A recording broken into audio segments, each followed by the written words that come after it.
السلام عليكم ورحمة الله وبركاته.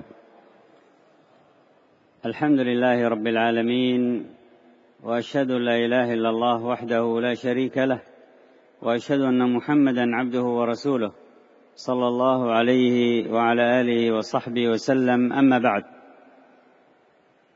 فنحمد الله عز وجل ونكرر حمده وشكره على ما أنعم علينا من نعم كثيرة، ونخصه بالحمد والثناء عليه بما هو أهله على ما خصنا من نعمة الإيمان والإسلام والتوفيق لسنة النبي عليه الصلاة والسلام، وذلك عظيم ما أنعم الله عز وجل به علينا وعلى الناس، ولكن أكثر الناس لا يعلمون.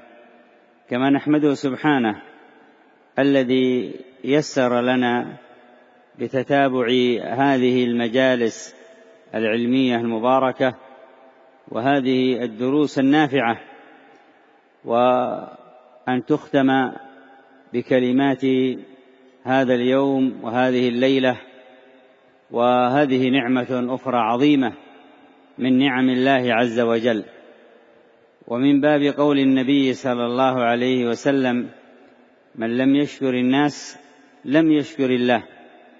فنشكر ونكرر الشكر لكل من كان سببا في هذا الخير الذي نحن فيه، هذه المجالس العلمية النافعة، وهذه الدورة المباركة، وهذه الكلمات والمحاضرات النافعات. جعل الله عز وجل ذلك في ميزان حسنات الجميع. وكما سمعتم، موضوع هذه اللحظات هو السياسة الشرعية في مسائل الخلاف وفقهها. اختار إخوانكم في إدارة هذه الدورة أن تكون الكلمة الختامية أو قبل الختامية في هذه الدورة حول موضوع السياسة الشرعية في مسائل الخلاف وفقهها، ونسأل الله سبحانه وتعالى التوفيق والسداد. Setelah beliau membuka majelis ini dengan mengucapkan salam, beliau mengatakan segala puji milik Allah Rabbul Alamin, dan aku mengucapkan persaksian bahwa tiada sesembahan yang berhak disembah melainkan Allah Subhanahu wa taala semata, tiada sekutu baginya. Dan aku bersaksi bahwa Muhammad adalah hamba dan rasulnya. Salawat dan salam tercurah kepada Rasulullah sallallahu alaihi wasallam, keluarganya, para sahabatnya, dan para pengikutnya hingga hari kemudian. Amma ba'd, kami memuji Allah Subhanahu wa taala dan kembali kami mengulangi pujian-pujian dan sanjungan dan rasa syukur kami kepada Allah Azza wa Jalla atas kenikmatan yang demikian banyak yang Allah Azza wa Jalla limpahkan kepada kita. Maka kami mengkhususkan pujian dan sanjungan yang layak bagi Allah Subhanahu wa taala, lebih terkhusus atas kenikmatan iman dan Islam dan taufik berjalan di atas sunnah Nabi sallallahu alaihi wasallam. Dan itu adalah merupakan nikmat yang sangat besar dari nikmat-nikmat Allah yang Allah limpahkan kepada kita, namun mayoritas manusia tidak mengetahuinya. Dan kami memuji Allah Subhanahu wa taala yang telah memberi kemudahan kepada kita sekalian untuk berkesinambungannya majelis-majelis ilmu ini, majelis-majelis yang penuh berkah dan kajian-kajian yang sangat bermanfaat dan bernilai, yang ditutup dengan kalimat-kalimat yang kita sampaikan pada hari ini dan di sore hari ini. Ini adalah merupakan nikmat yang lain yang Allah Subhanahu wa taala berikan kepada kita. Maka dalam rangka mengamalkan Sabda Rasulullah sallallahu alaihi wa alihi wasallam, "Man lam yashkurin nas la yashkurullah." Siapa yang tidak berterima kasih kepada manusia, maka dia tidak bersyukur kepada Allah Subhanahu wa taala. Maka kami mengulangi rasa syukur kami dan ucapan terima kasih kami kepada siapa saja yang menjadi sebab terwujudnya kebaikan ini, terlaksananya majelis-majelis ilmiah yang bermanfaat dan kajian-kajian yang penuh berkah dari kalimat-kalimat yang disampaikan, demikian pula pengajian-pengajian yang memiliki kemaslahatan. Semoga Allah Subhanahu wa taala menjadikan sebagai timbangan kebaikan bagi seluruhnya yang menjadi sebab terwujudnya kebaikan ini. Sebagaimana yang telah kalian dengarkan, bahwa judul kajian kita pada pertemuan kali ini menjelaskan tentang politik syar'i dan bagaimana menyikapi permasalahan-permasalahan khilaf atau perselisihan dalam bingkai Islam. Maka saudara-saudara antum dari kalangan panitia telah menjadikan ini sebagai pilihan pada kajian penutup dalam pertemuan kita di sore hari ini. Kita memohon kepada Allah Subhanahu wa taala agar senantiasa diberi taufik dan kalimat-kalimat yang benar. Ma'asyiral muslimin wal muslimat, a'azzana Allah wa iyyakum bihadha ad-din. أنعم الله عز وجل علينا في هذا الدين العظيم، دين الإسلام، بالأحكام المحكمة والتشريعات المتقنة والقواعد المرعية والضوابط التي يكون بها صلاح هذا الإنسان في الدنيا وفي الآخرة، ويكون بها صلاح الفرد والأسرة والمجتمع، ويكون بها صلاح الراعي والرعية. والأمر كما قال الله عز وجل: ما فرطنا في الكتاب من شيء. فما من صغير ولا كبير يحتاجه الناس في أمور الدين والدنيا إلا وأنزل الله عز وجل فيه من أحكامه المحكمة وتشريعاته المتقنة ما هو كفيل بإصلاح حال الناس فيه. ومن ذلك ما يدور بين الناس من مسائل قد يختلفون فيها، فإن الله عز وجل قد بين في كتابه الكريم أن الخلاف إذا وقع بين أهل الإسلام فيجب أن يرد إلى دين الله عز وجل وشرعه، إلى أحكام الله سبحانه وتعالى ودينه، كما قال سبحانه: إن الحكم إلا لله. وكما قال سبحانه: فلا وربك لا يؤمنون حتى يحكموك فيما شجر بينهم ثم لا يجدوا في أنفسهم حرجا مما قضيت ويسلموا تسليما. وكما قال الله عز وجل كذلك في كتابه الكريم: وإذا جاءهم أمر من الأمن أو الخوف أذاعوا به ولو ردوه إلى الرسول وإلى أولي الأمر منهم لعلمه الذين يستنبطونه منهم، وغير ذلك من الآيات الكثيرة. وهكذا بسنة النبي صلى الله عليه وسلم، وقد مرت معنا في مجالس قريبة بعض هذه الأدلة، وفي الباب أدلة كثيرة. ولأن المقام مختصر فنقتصر على ذكر ما يضرب به المثال بما يغني عن الإطالة والزيادة في مثل هذا المقام. مر معنا قريبا حديث العرباض بن سارية في السنن الصحيح، وفيه قوله عليه الصلاة والسلام: فإنه من يعش منكم فسيرى اختلافا كثيرا فعليكم بسنتي وسنة الخلفاء الراشدين المهديين من بعدي، تمسكوا بها وعضوا عليها بالنواجذ، وإياكم ومحدثات الأمور، فإن كل محدثة بدعة، وكل بدعة ضلالة، وكل ضلالة في النار. وحديث أبي هريرة وابن عباس عند الحاكم وغيره بإسناد صحيح عن النبي صلى الله عليه وسلم في قوله: تركت فيكم ما إن تمسكتم به لن تضلوا بعدي أبدا، كتاب الله وسنتي. وغير ذلك كثير مما هو في هذا الباب. وقد وضع العلماء كتب العلم في باب العقائد والفقه والعبادات والمعاملات والآداب والسلوك والمنهاج وغير ذلك من مسائل الدين، ما فيه من التفصيل ما لا يضل بعد ذلك إلا ضال.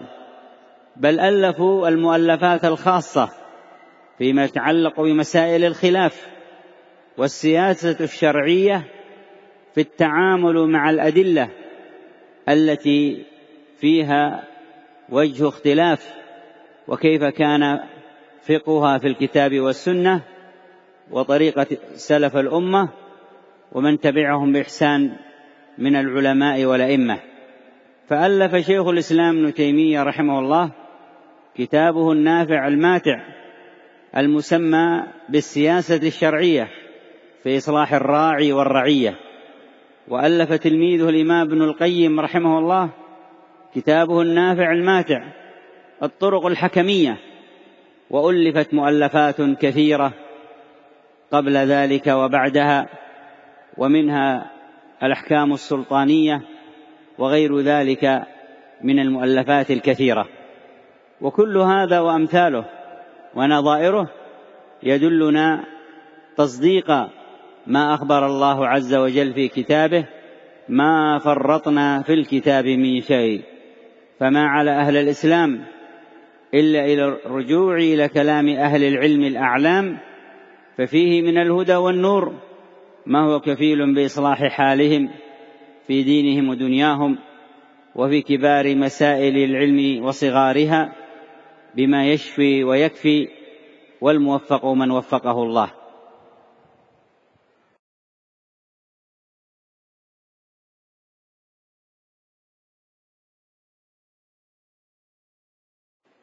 Ma'asyiral muslimin wal muslimat, semoga Allah Subhanahu wa taala memuliakan kita dengan agamanya, bahwa Allah Azza wa Jalla telah memberikan kenikmatan kepada kita dengan agama Islam ini, dengan hukum-hukumnya yang detail dan syariat yang dibangun di atas hikmah dan kebijaksanaan yang berdasarkan kaidah-kaidah yang telah diatur dan ketentuan-ketentuan yang bertujuan untuk memberi kemaslahatan dalam kehidupan manusia, baik di dunia demikian pula di akhirat. Hukum-hukum ini membawa kemaslahatan baik secara individu, demikian pula dalam kehidupan keluarga, demikian pula masyarakat secara umum, baik untuk pemimpin, demikian pula untuk rakyat secara umum. Sebagaimana yang difirmankan Allah Subhanahu wa taala, "Ma farratna fil kitabi min syai'." Tidaklah kami meninggalkan satu pun dari penjelasan dari kitab Allah Subhanahu wa taala. Tidak ada satu permasalahan, permasalahan kecil atau permasalahan yang besar yang diperlukan oleh manusia, melainkan Allah Subhanahu wa taala telah menurunkan hukum-hukumnya dan menerangkan di dalam syariatnya yang demikian detail dan telitinya, yang bertujuan untuk memberi kemaslahatan dalam kehidupan manusia. Termasuk dalam hal ini apa yang terjadi di tengah-tengah manusia dari permasalahan-permasalahan yang mereka berselisih padanya. Maka agama Allah Subhanahu wa taala telah menjelaskan hal itu. Apabila terjadi sebuah perselisihan di tengah-tengah manusia di tengah-tengah kaum muslimin, maka kewajiban kita adalah kembali kepada agama Allah Subhanahu wa taala, kembali kepada hukum-hukum yang telah ditetapkan dan dijelaskan. Allah Jalla wa Ala berfirman, "Inil hukmu illa lillah." Tiada hukum kecuali milik Allah Subhanahu wa taala. Sebagaimana Allah Azza wa Jalla berfirman, "Fala wa rabbika la yu'minuna hatta yuhakkimuka fima shajara bainahum, thumma la yajidu fi anfusihim harajan mimma qadait wa yusallimu taslima." Demi Rabbmu, mereka tidaklah beriman hingga mereka menjadikan engkau sebagai hakim, sebagai pencetus hukum terhadap perselisihan-perselisihan yang terjadi di antara mereka. Kemudian mereka tidak merasa sempit dengan hukum yang telah ditetapkan dan mereka menerima secara sepenuhnya. Demikian pula firman Allah Subhanahu wa taala, "Wa idza ja'ahum amrun minal amni awil khawfi adha'u bih walau radduhu ila ar-rasul wa ila ulil amri minhum la'alimahu alladhina yastanbitunahu minhum." Apabila datang kepada mereka satu urusan, apakah urusan yang mendatangkan rasa aman atau mendatangkan rasa takut, maka apabila dikembalikan kepada manusia, maka mereka begitu tergesa-gesa dalam menyebarkannya. Kalau seandainya mereka mengembalikan urusan itu kepada Rasul dan kepada para ulama, maka akan diketahui orang-orang yang mampu beristinbat, mengeluarkan hukum dari ilmu yang telah mereka ketahui, yang datang dari Allah Subhanahu wa taala dan Rasulnya, dan yang lainnya dari sekian banyak ayat-ayat yang diterangkan di dalam Al-Quranul Karim. Demikian pula di dalam sunnah Nabi sallallahu alaihi wa ala alihi wasallam, yang sebahagian hadis itu telah kita sebutkan pada penjelasan sebelumnya. Dan di dalam permasalahan ini banyak sekali dalil-dalil yang menerangkan tentang hal itu. Namun disebabkan karena waktu yang singkat, maka kami hanya mencukupkan beberapa dalil yang itu cukup menjadi sebuah permisalan yang tidak mengharuskan kita menyebutkan sekian banyak dari dalil-dalil tersebut. Telah lalu kita telah menyebutkan hadis Al-Irbad bin Sariyah, di mana Rasulullah sallallahu alaihi wa alihi wasallam mengatakan, yang artinya, barang siapa di antara kalian yang hidup lebih lama setelah aku, dia akan melihat banyaknya perselisihan yang terjadi di tengah-tengah umat ini. Maka apabila terjadi perselisihan itu, hendaknya kalian berpegang teguh kepada sunnahku dan sunnah al-khulafa'ur rasyidun yang telah diberi hidayah setelahku. Berpegang teguhlah kalian dengannya dan gigitlah dengan gigi geraham kalian, dan jauhilah perkara-perkara yang baru di dalam agama ini. Karena perkara yang baru di dalam agama adalah bid'ah, dan setiap bid'ah adalah kesesatan, dan setiap kesesatan tempatnya di dalam neraka. Demikian pula yang telah disebutkan dalam hadis Abu Hurairah, dan demikian pula Ibnu Abbas yang diriwayatkan oleh Al-Hakim dengan sanad yang sahih, di mana Rasulullah sallallahu alaihi wasallam bersabda, yang artinya, aku telah tinggalkan untuk kalian dua pedoman, yang apabila kalian berpegang teguh dengan keduanya, kalian tidak akan tersesat selama-lamanya, yaitu berpegang kepada kitabullah dan sunnahku. Dan para ulama, mereka telah banyak menulis kitab-kitab yang berkaitan tentang permasalahan ilmu, baik dalam permasalahan akidah, dalam permasalahan fikih, dalam permasalahan adab, dalam permasalahan akhlak, dalam perkara manhaj, dan yang lainnya dari berbagai permasalahan yang ada di dalam agama Allah Subhanahu wa taala ini, yang itu cukup bagi mereka yang hendak mencari hidayah, yang tidaklah seseorang itu tersesat darinya, melainkan dia menjadi orang yang menyimpang. Para ulama, mereka telah banyak menulis karya-karya ilmiah yang berkaitan dengan permasalahan perselisihan yang terjadi, dan bagaimana cara-cara dan metode-metode yang telah ditetapkan di dalam syariat dalam menyelesaikan permasalahan-permasalahan tersebut, di dalam meramu dalil-dalil yang menyebabkan terjadinya perselisihan di tengah-tengah umat ini. Dan dari sana kita juga mengetahui bagaimana cara ulama dan metode mereka di dalam menyikapi terjadinya perselisihan tersebut. Termasuk dalam hal ini yang ditulis oleh Syekhul Islam Ibn Taimiyah rahimahullahu ta'ala, di mana beliau menulis sebuah kitab yang bermanfaat yang berjudul As-Siyasatu Syar'iyyah fi Islahir Ra'i wal Ra'iyyah, yaitu politik syar'i di dalam memperbaiki kondisi pemimpin, demikian pula kondisi rakyat dan masyarakat. Sebagaimana Ibnul Qayyim rahimahullahu ta'ala, beliau juga menulis sebuah kitab At-Turuq Al-Hakamiyah, dan telah ditulis sekian banyak karya-karya ilmiah baik sebelum mereka hidup dan yang setelahnya.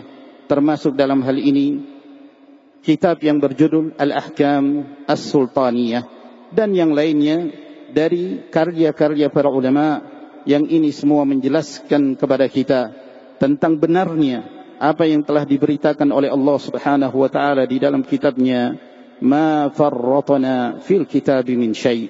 Kami tidaklah menelantarkan satupun diri dalam kitab Allah Subhanahu wa taala. Maka di saat terjadi perselisihan, maka kewajiban kita adalah kembali kepada syariat Allah, kembali kepada hukum Allah Subhanahu wa taala, sebab di dalam hukum Allah terdapat hidayah, terdapat cahaya untuk memperbaiki kondisi dan kehidupan masyarakat.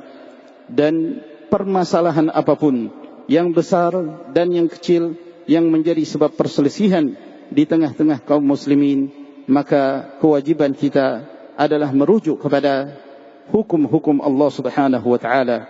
Dan seorang yang diberi taufik adalah yang diberi taufik oleh Allah tabaraka wa ta'ala. أيها الأحبة، الناس مع الخلاف طرفان ووسط، فمن الناس من يجعل كل مجتهد مصيب فلا يضلل أيا كان المخالف، ومن الناس من يضلل كل مخالف، فإن من منهجية الأول قاعدة تعميمها خطأ، نتعاون فيما اتفقنا عليه ويعذر بعضنا بعضا فيما اختلفنا فيه. ومثل هذه القاعدة والتي قبلها في قولهم كل مجتهد مصيب من التعميم ما لا يخفى بطلانه بأدلة الكتاب والسنة. وفي مقابل هؤلاء من يضلل في كل خلاف، وطريقة هؤلاء كذلك خطأ، ودين الله بين الغالي والجافي.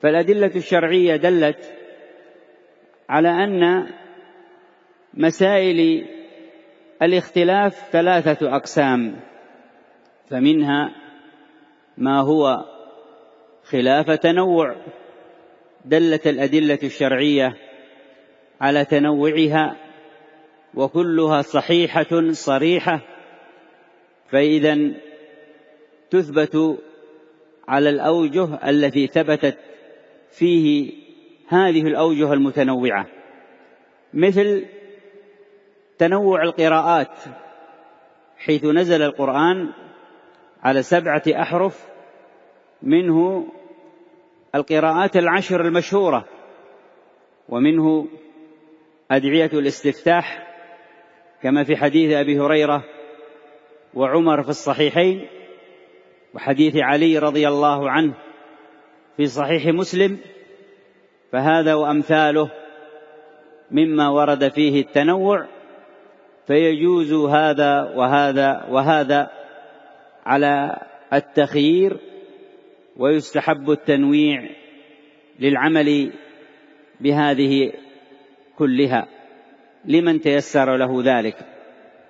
ومن التنوع ما يكون فيه أفضل ومفضول، مثل حديث النبي صلى الله عليه وسلم في الصحيح أن صلاة القاعد نصف صلاة القائم في الأجر في النافلة، فإنه يفيد، وهو في البخاري وغيره، جواز صلاة النافلة قاعدا، لكن الأفضل والأكمل أن يصلي قاعدا وفيه ضعف الأجر.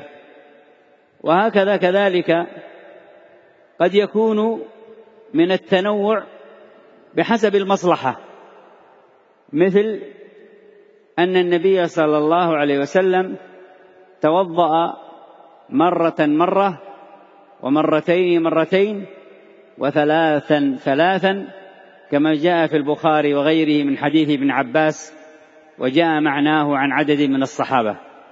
فإن من العلماء من قال الأول والثاني جائز والثلاثة هو الأفضل، ومن العلماء من قال هذا التنوع بحسب المصلحة، فإن كان الماء كثيرا فيستحب التثليث، وإن كان الماء قليلا فيكفي مرة، وهذا فيه الرخصة والتيسير بحسب أحوال الناس. وغير ذلك ونظائره مما دلت الشريعة على التنويع فيها، فمثل هذا مما يسع فيه الخلاف، بل كله أجر وبر صحت به الشريعة.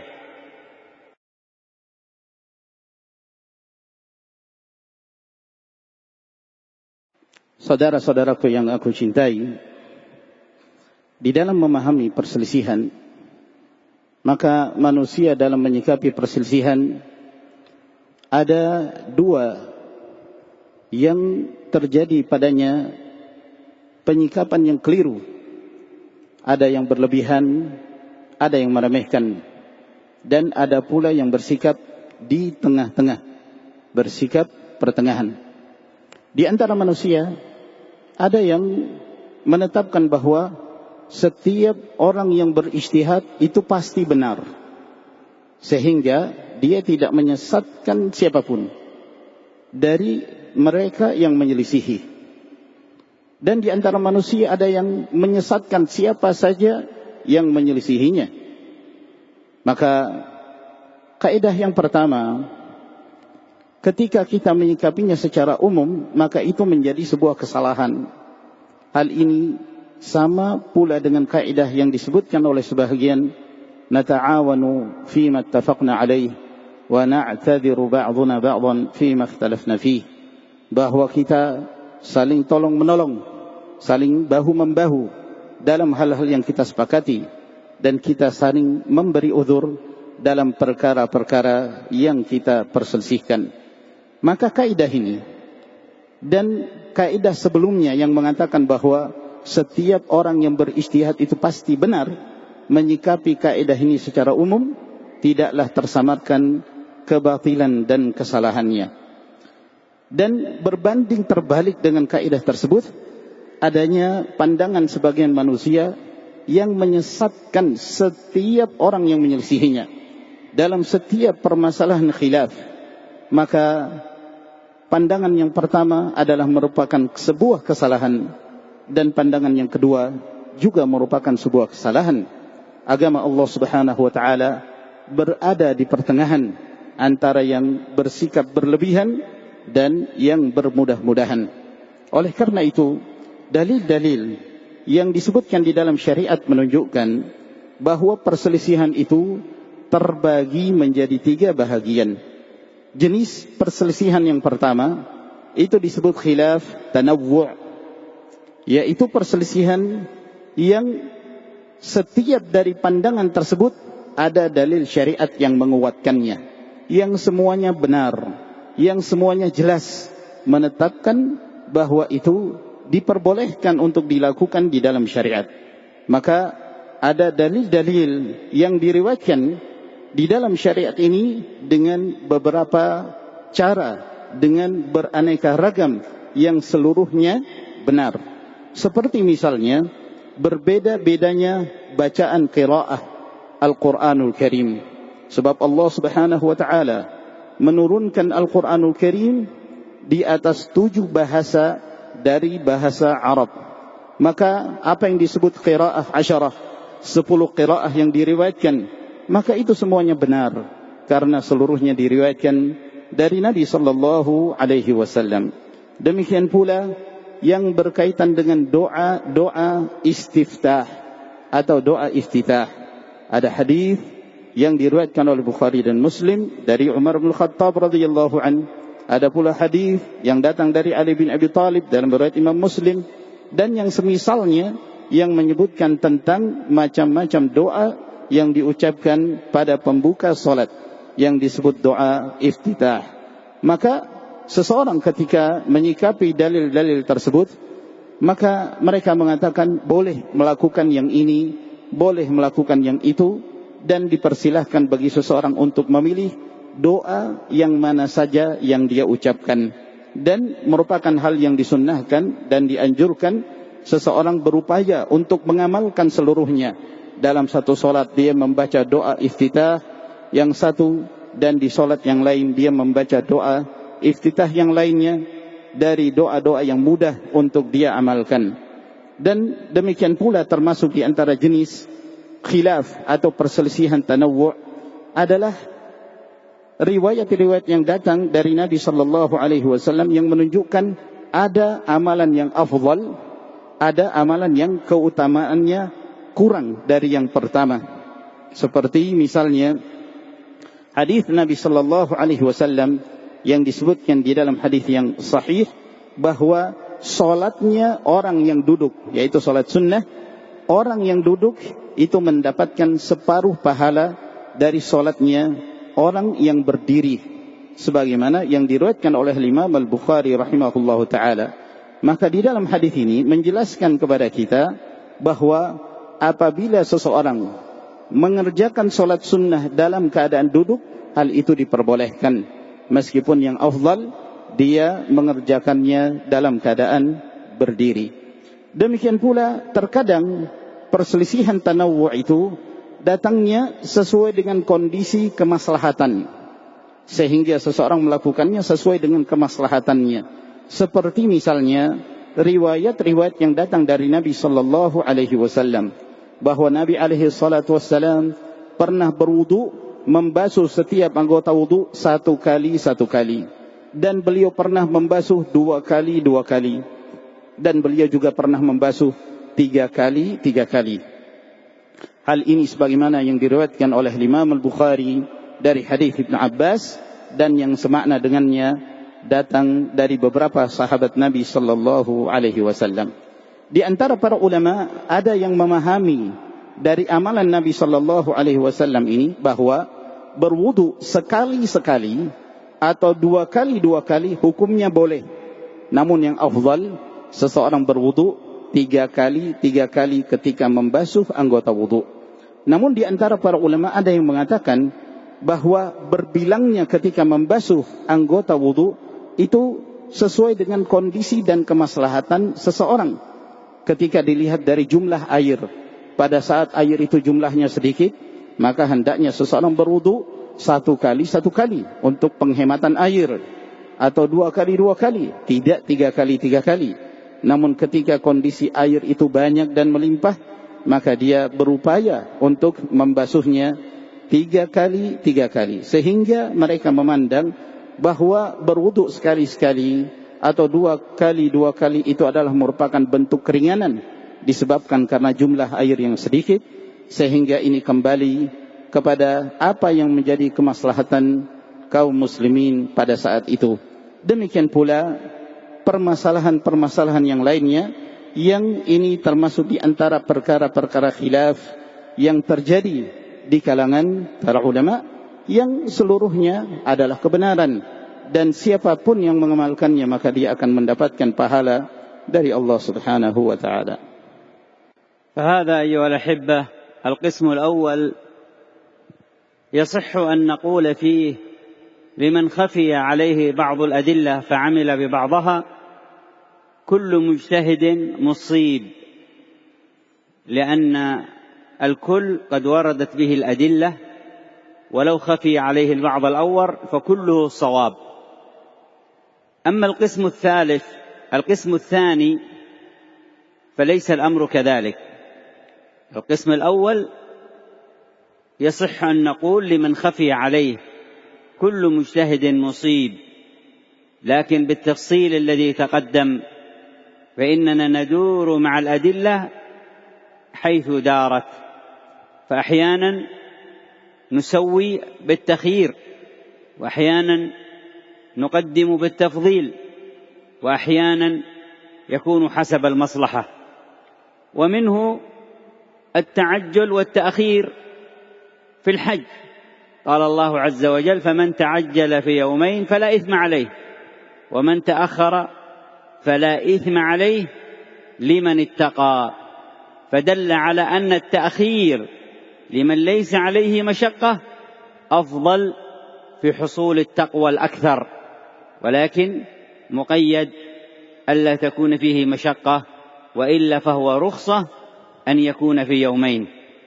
فهذا الفقه وهذه الدقة من المطالب الشرعية ومن السياسة الشرعية والطرق الحكمية التي بينها العلماء العارفون الذين عرفوا نصوص الكتاب والسنة ودقائقها. أما القسم الثاني فهو خلاف الأفهام، ما يحصل من خلاف بحسب الفهم للنصوص، فمثل هذا كذلك ينقسم أقسام، فمنه ما لا يثرب على أحد ويكون الأمر فيه واسعا، وهذا شبيه بالذي قبله، إذ يكون فيه التخيير والأمر سهل في ذلك. ومنه ما جاء في الصحيح من حديث ابن عمر في يوم الأحزاب وقصة بني قريظة ونقضهم للعهد والميثاق، فقال النبي صلى الله عليه وسلم لأصحابه: لا يصلين أحدكم العصر إلا في بني قريظة. ففهم بعضهم أن المقصود الإسراع، فإذا أدركتهم الصلاة في الطريق صلوها حتى لا يخرج وقتها، ففعلوا ذلك. وفهم البعض الآخر أن المقصود هو الوصول إليهم ولو خرج وقت صلاة العصر، فلا تصلى العصر إلا هناك في بني قريظة حتى ولو خرج وقتها، ففعلوا هذا. فلما بلغ النبي صلى الله عليه وسلم لم ينكر على هؤلاء ولم ينكر على هؤلاء، وهذا من خلاف الأفهام، لكن مما يستوي فيه التخيير. ومن خلاف الأفهام ما يكون الصواب واحد، فعند ذلك يعذر المجتهد إذا أخطأ وله أجر على اجتهاده، ولكن الواجب الرجوع إلى الحق بدليله وبرهانه، لما جاء في الصحيح من حديث عمرو رضي الله عنه: إذا اجتهد الحاكم فأصاب فله أجران، وإذا اجتهد فأخطأ فله أجر. فبين النبي صلى الله عليه وسلم أن في مثل هذا لكل مجتهد نصيب، وليس كل مجتهد مصيب. ننتبه، لكل مجتهد نصيب من الأجر، فالذي أصاب له أجران، والذي أخطأ له أجر واحد. والواجب إذا تبين للمخطئ الخطأ أن يرجع إلى الصواب، وقد حصل هذا في زمن النبي صلى الله عليه وسلم وفي عهد الصحابة بعد ذلك، فبعضهم لم يبلغه بعض أحاديث النبي صلى الله عليه وسلم، فلما بلغه عمل به. فهذا حكم الميراث للجدة خفي على بعض الصحابة، فلما بلغه حديث النبي صلى الله عليه وسلم عمل به، وغير ذلك كثير. فمن لم يعمل به لعدم علمه معذور، وقد بذل الجهد واجتهد وأخطأ فله أجر، ومن تبع وتتبع وبحث وجد الدليل فأصاب فله أجران. ولا يجوز لمن علم بالحديث بعد إذ بلغه أن يبقى ويصر على القول المرجوح، بل يجب عليه أن يرجع إلى القول الراجح. وبه نعرف أن مسائل الاجتهاد فيها تفصيل، وهذا هو تحقيق أهل السنة والجماعة في مسائل الاجتهاد.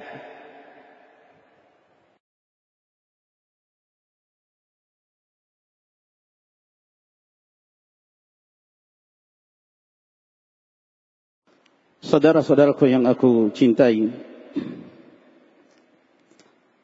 jenis yang pertama yang telah kita sebutkan sebelumnya, kaitannya dengan perselisihan tanawwu'. Maka mungkin kita mengatakan bagi yang terkaburkan olehnya atau yang tersamarkan sebagian dalil-dalil sehingga dia mengamalkan salah satu dari dalil-dalil tersebut, maka setiap orang yang berijtihad dia benar dalam hal ini. Karena setiap dari amalan-amalan tersebut telah datang dalil-dalil yang menguatkannya, yang menunjukkan bahwa seluruhnya adalah kebenaran. Maka demikian pula kita menyikapi seluruh permasalahan-permasalahan yang termasuk ke dalam jenis pertama ini, perselisihan tanawwu'. Disebabkan karena kita berjalan bersama dalil. Di mana ada dalil, maka disitulah kita menyatakan kebenarannya. Dan demikian pula dalam menyikapi perselisihan secara tanawwu' ini, terkadang seseorang diperbolehkan untuk memilih amalan yang mana saja yang hendak dia lakukan, dan terkadang pula amalan tersebut seluruhnya diperbolehkan, namun sebahagiannya lebih afdal dari sebahagian yang lain.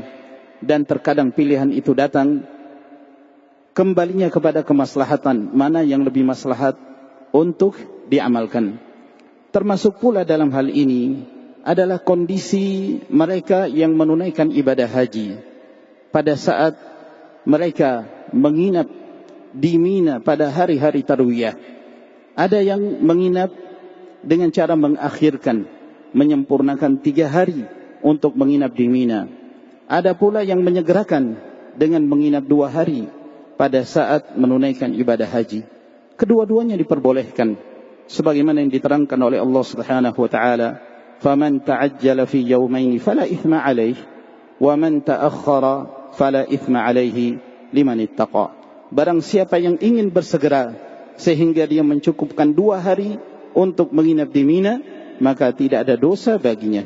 Dan barang siapa yang ingin mengakhirkan dan menyempurnakan 3 hari, tidak ada dosa baginya, bagi seorang yang bertakwa kepada Allah Subhanahu wa taala. Maka ayat ini menjelaskan kepada kita, apabila seseorang mengakhirkan dan menyempurnakan 3 hari, apabila dia tidak merasa kesulitan, maka hal yang demikian lebih banyak pahalanya dan lebih mendekatkan diri kepada ketakwaan kepada Allah Subhanahu wa taala. Dengan catatan dia melakukan hal itu tanpa ada rasa berat, tanpa ada kesulitan yang dihadapinya. Namun ketika dia merasa berat, tatkala dia merasa sulit, maka di sana ada keringanan. Dia mencukupkan untuk menginap selama 2 hari. Maka ketelitian di dalam memahami dalil-dalil tersebut, ini termasuk di antara perkara-perkara yang menjadi tujuan di dalam syariat Allah Subhanahu wa taala yang dijelaskan oleh para ulama, yaitu para ulama yang mereka benar-benar memahami kitabullah dan sunnah Rasul sallallahu alaihi wasallam. Kemudian jenis perselisihan yang kedua yang disebut khilaf al-afham, perselisihan pemahaman. Terjadi perselisihan disebabkan karena berselisihnya cara pandang mereka terhadap nas-nas dan dalil-dalil yang disebutkan di dalam syariat. Dan ini terbagi menjadi 2 bagian. Jenis yang pertama, perselisihan yang seseorang tidak boleh dicela ketika dia menyelisihi. Dan dalam hal ini ada permasalahan yang diberi kelapangan. Yang diberi kelapangan orang yang berpendapat A ataukah orang yang berpendapat B. Maka perselisihan jenis ini seperti perselisihan yang telah disebutkan pada poin yang pertama, di mana perkara ini adalah perkara yang dimudahkan karena adanya kelapangan di dalam memahami perkara tersebut yang menjadi sebab perselisihan. Seperti yang disebutkan di dalam hadis yang sahih dari Abdullah bin Umar radhiyallahu taala anhuma dalam peristiwa perang Khandaq, peristiwa perang Ahzab, ketika sampai kepada mereka berita bahwa kaum Yahudi dari Bani Quraidah mereka membatalkan perjanjian damai dengan kaum muslimin, sehingga Rasulullah sallallahu alaihi wasallam memerintahkan kepada para sahabat untuk berangkat mendatangi kampungnya Bani Quraidah. Dan ketika mereka hendak berangkat, Nabi sallallahu alaihi wasallam menyampaikan pesan, jangan sekali-kali salah seorang kalian mengerjakan salat asar kecuali di Bani Quraidah. Jangan sekali-kali salah seorang kalian mengerjakan salat asar kecuali di Bani Quraidah. Nah, para sahabat dalam perjalanan terjadi perselisihan di antara mereka di dalam memahami sabda Rasulullah sallallahu alaihi wasallam ini. Sebagian dari para sahabat mereka memahami bahwa tujuan dari ucapan Nabi sallallahu alaihi wasallam ini adalah kita bersegera menuju ke Bani Quraidah, jangan memperlambat perjalanan. Namun ketika tiba waktu salat asar, ya kita tetap harus singgah untuk mengerjakan salat asar dan tidak mengerjakannya di luar waktunya. Sementara para sahabat yang lain memahami berbeda. Mereka memahami bahwa kita tidak diperbolehkan mengerjakan salat asar kecuali setelah di Bani Quraidah, meskipun waktu salat asar itu telah keluar, karena Rasulullah sallallahu alaihi wasallam menyampaikan pesannya, jangan mengerjakan salat asar kecuali setelah tiba di Bani Quraidah. Inilah yang menjadi sebab perselisihan di antara para sahabat tersebut. Ketika permasalahan ini sampai kepada Nabi sallallahu alaihi wasallam, maka Rasulullah sallallahu alaihi wasallam tidak mengingkari yang ini dan tidak mengingkari yang itu. Nabi sallallahu alaihi wasallam tidak mencela satupun dari mereka. Maka ini berkaitan dengan perselisihan karena adanya perbedaan sisi pandang di dalam memahami dalil yang datang dari Nabi sallallahu alaihi wasallam. Dan termasuk di antara perselisihan pemahaman di mana kebenaran itu hanya satu. Di mana kebenaran itu hanya satu. Yang menyelisihinya dikatakan dia keliru. Namun karena dia seorang mujtahid, maka dia diberi uzur karena kekeliruannya dan dia tetap mendapatkan pahala. Namun ketika telah nampak dalil dan kebenaran, kewajiban kita adalah kembali kepada kebenaran dan kembali kepada dalil tersebut. Sebagaimana yang disebutkan di dalam hadis yang sahih dari Amr bin al-As radhiyallahu anhu, di mana Rasulullah sallallahu alaihi wasallam bersabda, apabila seorang mujtahid itu beristihad, lalu kemudian dia benar dalam ijtihadnya, maka dia mendapatkan 2 pahala. Dan apabila dia beristihad namun dia keliru dalam ijtihadnya, maka dia tetap mendapatkan 1 pahala.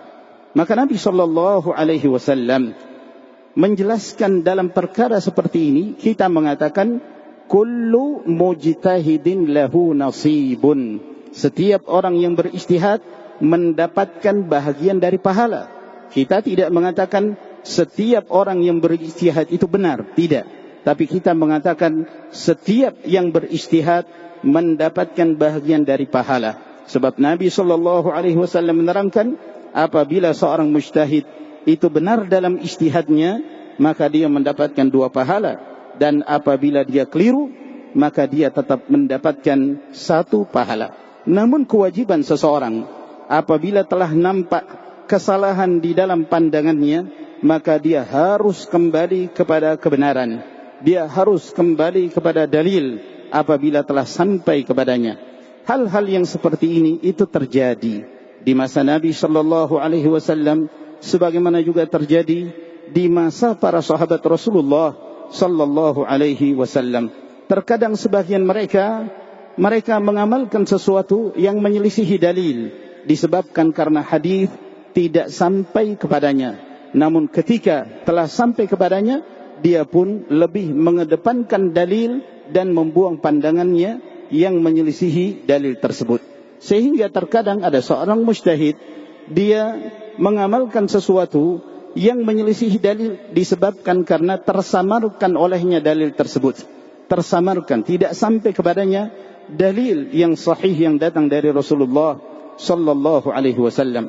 Maka siapa yang melakukan satu amalan disebabkan karena dia tidak mengetahui dalil itu tidak sampai kepadanya, maka dia diberi uzur dan dia mendapatkan satu pahala.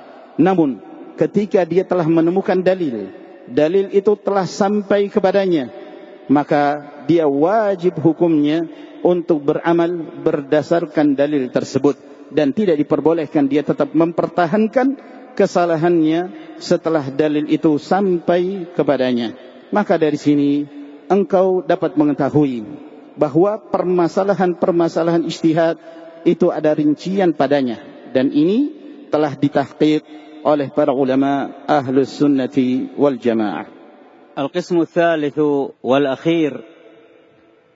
الثالث والأخير من أنواع الخلاف خلاف التضاد، وهو 3 أقسام.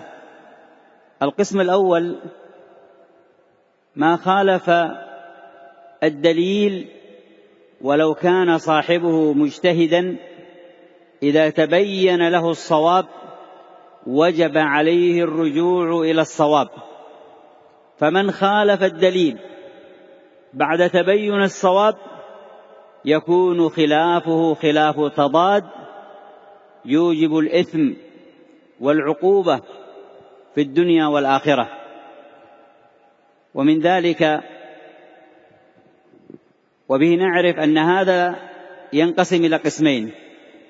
القسم جزء منه يدخل في القسم الثاني، نحو لا يتبين له الدليل فإنه معذور، مثل لما نزل تحويل القبلة، الذين صلوا إلى بيت المقدس قبل أن يبلغهم تحويل القبلة معذورون ولم يؤمروا بإعادة الصلاة، ولكن بعد علمهم لا يجوز لهم أن يصلوا أبدا إلى بيت المقدس، بل يجب أن يصلوا إلى الكعبة، كما قال الله عز وجل: وحيثما كنتم فولوا وجوهكم شطرة. فإذا تبين له الدليل لا يجوز له أن يخالف، فإذا خالف كان من أهل القسم الثالث الذي يعارض الدليل من الكتاب والسنة وإجماع الأمة. القسم الثالث خلاف التضاد، وهو الذي يضاد الدليل الشرعي من الكتاب والسنة أو الإجماع الذي دل عليه دليل الكتاب والسنة. من هذا القسم بعض الخلاف الذي وقع فيه بعض أهل العلم، من تبين له رجع، مثل نكاح المتعة قال به بعض أهل العلم، فلما بلغه أنه منسوخ رجع إلى الصواب. ومن تبين له الدليل ولم يرجع عد خلافه خلاف تضاد، بل صار علامة من علامة أهل البدع، مثل الرافضة الذين يصرون على استحلال نكاح المتعة مع بلوغهم الحجة والدليل الصحيح الصريح بأنه منسوخ ومحرم في الإسلام. وهكذا كذلك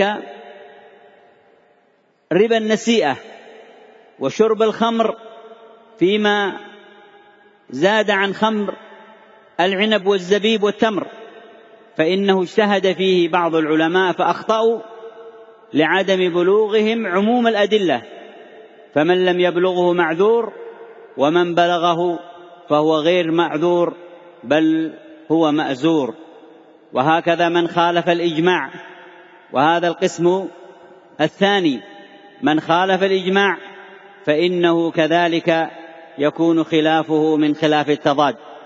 وهكذا كذلك من يخالف في مسائل العقيدة التي أجمع عليها الصحابة واتفقت كلمتهم وكلمة سلف الأمة، فإن خلافه كذلك خلاف تضاد، ويلحق به إجماع علماء أهل السنة واتفاقهم، فمن خالفهم فإن خلافه خلاف تضاد.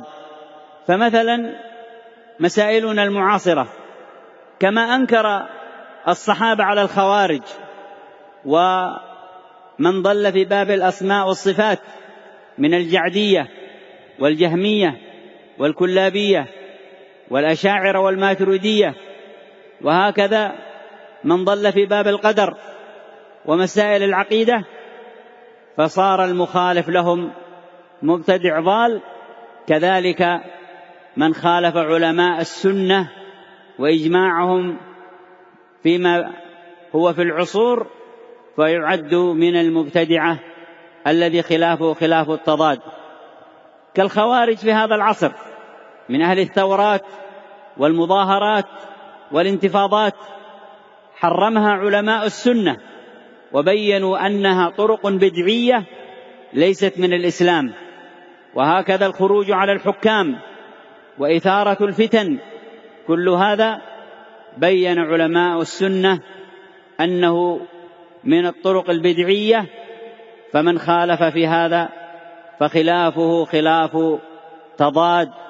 ونحو ذلك كثير مما يقع في المجتمع، فالواجب على المسلمين أن يرجعوا إلى علماء السنة والذين هم أعرف بالسياسة الشرعية والقواعد المرعية الذي دلت عليه أدلة الكتاب والسنة، والذين هم عندهم فقه ونظر أعمق في هذه الأدلة الكثيرة وكلام سلف الأمة والعلماء والأئمة، مما يوجب علينا الرجوع إليهم كما أمرنا الله عز وجل فيما تقدم من آيات بالرجوع إليهم. وفي مستدرك الحاكم من حديث ابن عباس بإسناد صحيح قال عليه الصلاة والسلام: البركة مع أكابركم، نسأل الله أن يفقهنا بأمور شرعنا وأن يبصرنا بأمور ديننا وأن يجعلنا هداة مهتدين غير ضالين ولا مضلين. وفي الختام نكرر الشكر لكل من كان سببا في هذه المجالس العلمية وهذه الدورة المباركة، ونخص بالشكر لمحافظ وأمير هذه البلاد المباركة ومن معه من المسؤولين والوجهاء ومن شارك في هذه الدورة بجهده أو ماله أو علمه بقليل أو كثير. نسأل الله أن يجزي الجميع خير الجزاء، وصلى الله وسلم على نبينا محمد وعلى آله وصحبه وسلم، والحمد لله رب العالمين. Kemudian jenis yang ketiga dari jenis perselisihan, dan ini adalah jenis yang terakhir yang disebut khilaf tadad, perselisihan tadad yang menyelisihi kebenaran. Dan kaitannya dengan perselisihan ini terbagi menjadi 3 bagian. Yang pertama, seorang yang menyelisihi dalil. Seorang yang menyelisihi dalil, meskipun yang menyelisihi ini adalah seorang mujtahid, maka apabila telah nampak baginya kebenaran, maka wajib baginya untuk kembali berpegang kepada dalil tersebut. Maka barang siapa yang menyelisihi dalil, lalu kemudian dalil itu pun telah sampai kepadanya, dan dia tetap menyelisihi dalil tersebut, maka dia terjatuh ke dalam khilaf tadad.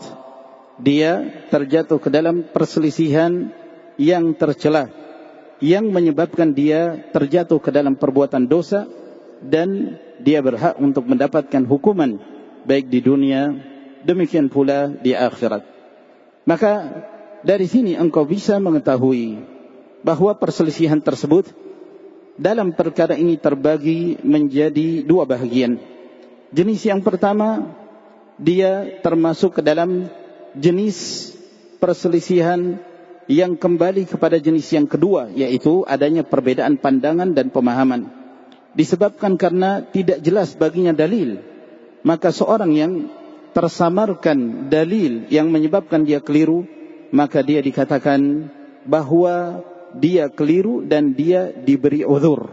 Namun begitu dalil sampai kepadanya, wajib hukumnya untuk beramal dengan dalil tersebut. Seperti misalnya ketika turun firman Allah Subhanahu wa taala yang memerintahkan kaum muslimin untuk berpindah kiblat, yang sebelumnya mereka menghadap ke Baitul Maqdis, maka mereka wajib berpindah dan mengerjakan salat menghadap ke Al-Ka'bah, Baitullah Subhanahu wa taala. Maka seorang yang ketika itu dia mengerjakan salat menghadap Baitul Maqdis setelah turunnya firman Allah Subhanahu wa taala yang memerintahkan untuk menghadap ke Ka'bah, namun dia tetap menghadap ke Baitul Maqdis disebabkan karena dalil tidak sampai kepadanya, maka tidak ada dosa baginya dan dia tidak diperintahkan untuk mengulangi salat yang ketika itu dia menghadap ke Baitul Maqdis. Namun setelah ilmu dan dalil sampai kepadanya, maka dalam keadaan seperti ini dia wajib salat untuk menghadap ke Ka'bah. Dia wajib salat menghadap ke Baitullah Al-Ka'bah. Sebab Allah Subhanahu wa taala berfirman, "Wa haitsu ma kuntum fawallu wujuhakum syatrah." Dimanapun kalian berada, maka hendaknya hadapkan wajah-wajah kalian ke arah Baitullah, yaitu Al-Ka'bah. Apabila dia tetap menyelisihi setelah dalil sampai kepadanya, maka dia termasuk ke dalam jenis perselisihan yang ketiga, yaitu perselisihan tadad. Dia menentang dalil, dia menyelisihi dalil dari kitabullah, dari sunnah Nabi sallallahu alaihi wasallam, atau dari ijma' para ulama. Dan termasuk pula dalam hal ini adanya perselisihan yang terjadi di kalangan para ulama, disebabkan karena sebagian mereka tidak sampai kepadanya dalil tentang perkara tersebut. Seperti misalnya nikah mut'ah, pernikahan yang ditetapkan dalam waktu tertentu, lalu kemudian setelah itu selesai. Maka nikah mut'ah dahulu itu dihalalkan oleh sebagian para ulama disebabkan dalil yang tidak sampai kepadanya. Namun ketika dalil itu telah sampai kepadanya, maka dia merujuk kepada kebenaran dan meninggalkan pendapat sebelumnya. Maka apabila seseorang dia tetap mempertahankan pendapatnya tentang dihalalkannya nikah mut'ah, sementara dalil telah sampai kepadanya, namun dia tetap menyelisihi dalil tersebut, maka dikatakan dia terjatuh ke dalam perselisihan jenis yang ketiga, yaitu menyelisihi dan meninggalkan dalil, sehingga dia termasuk orang yang terjatuh ke dalam perkara bid'ah. Dan ini termasuk di antara tanda ahlul bid'ah, yang mana seseorang meninggalkan dalil yang jelas yang telah sampai kepadanya dari hadis-hadis Nabi sallallahu alaihi wasallam yang menunjukkan bahwa nikah mut'ah itu telah mansukh, telah dihapus hukum kebolehannya dan menjadi sesuatu yang diharamkan.